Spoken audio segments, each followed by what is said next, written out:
5 mistakes to avoid when self-publishing your book. If you're in the process of self-publishing a book and want to avoid common mistakes that authors often make, then this video is for you.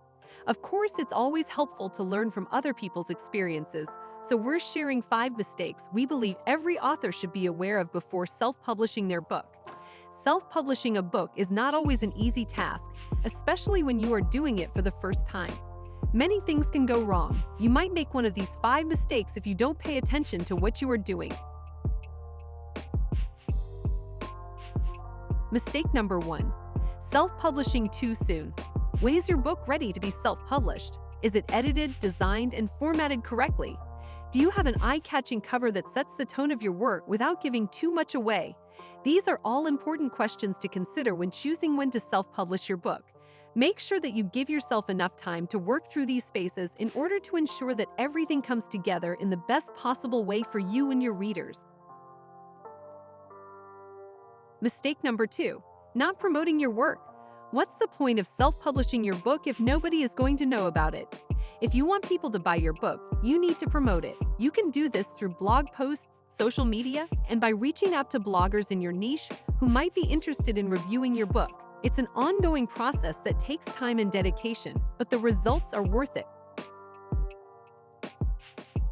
Mistake number 3. Lack of consistency in branding. It's not enough to just write a book. You also have to brand it. This means you need something distinctive, like an attention-grabbing title or cover design, so that people will take notice and buy your book instead of the next one on their favorite topic. The key is finding what makes your book stand out from all the others in its category, and then highlighting that difference every chance you get. Your book title is the most important choice you'll make in self-publishing your book, so spend a lot of time thinking about it. Make sure you give yourself enough time to conduct market research on Amazon's bestseller list for similar books before finalizing your decision. Once you've decided on a title, make sure your formatting is consistent. Style each version of the book's name, including its subtitle and series title, if any, alike throughout all editions. Covers, metadata fields like the Amazon search keywords field or Goodreads about the author bio section. You can do this by using the same words, capitalizations, and punctuation.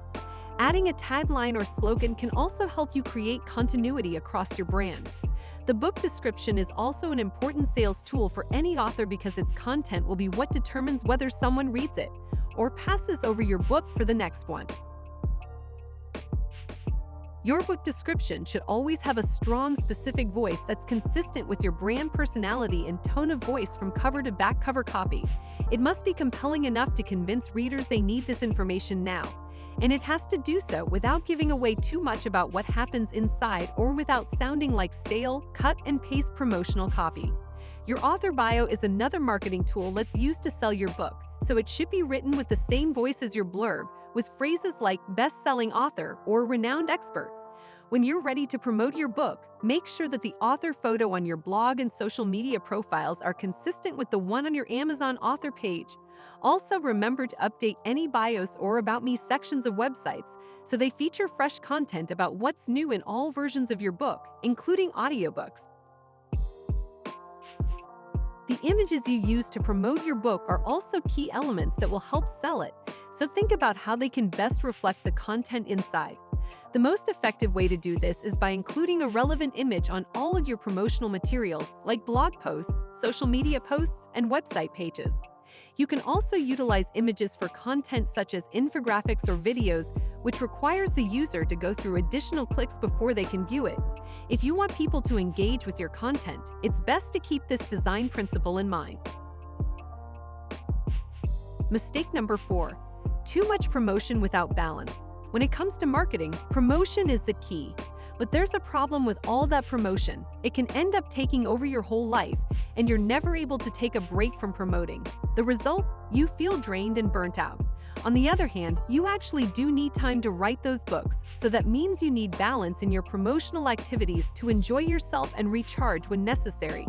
Here are 5 mistakes people make when trying to promote their book without balancing it with other things they love doing too. Number 1. Doing everything for everyone on social media. Social media is great because of its reach, but if you try to do every single thing for every single person, you'll end up struggling to keep it all under control.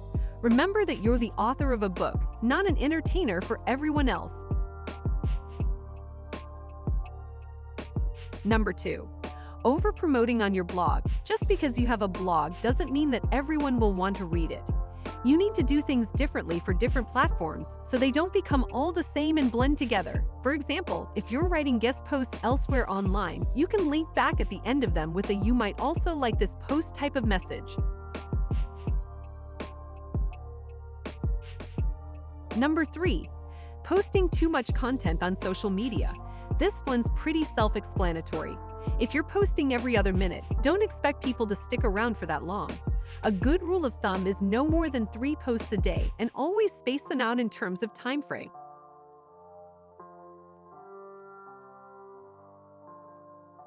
Number 4. Not taking breaks. When you're on social media, it's easy to start feeling like the whole world comes down to your personal brand. But remember that this is still just one part of who you are. No matter how much time and effort you've put into building up a strong online presence for yourself, there will always be a life outside of that. Number 5. Not engaging with the audience. It's all well and good to be promoting your book everywhere, but if you're not actually talking with readers or potential customers, it will all feel like a one-way street.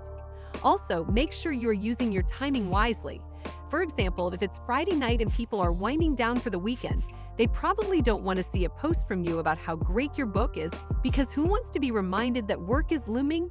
Find what works best for yourself by experimenting and testing different days and times to post. You can also hire someone to manage your social media account to market your book for you. If you are looking for someone to help with social media promotion, the person must understand your goals and where they align with your vision. It can be hard to find a good fit when hiring people to work on social media marketing because so many of them have different styles to promote things. You want someone who will take the time to understand what you are trying to say, rather than just blindly posting something without understanding the message behind it. And finally, mistake number 5, not sticking to your schedule. Sticking to a schedule is important when self-publishing a book. You should plan ahead so that everything goes smoothly on release day. This means finishing up any last edits at least 3 months before the publication date, or sooner than that if possible. Not only will this help make sure the final product is as good as it can be, but it also gives you time to correct any mistakes or typos before anyone else notices them. If you follow these tips, then the chances are good that you won't make any mistakes during the self-publishing process. We hope you enjoyed this video. Please like and subscribe so we can continue to provide quality content for indie authors. Get more high-quality content over on our website at indieauthorresources.com.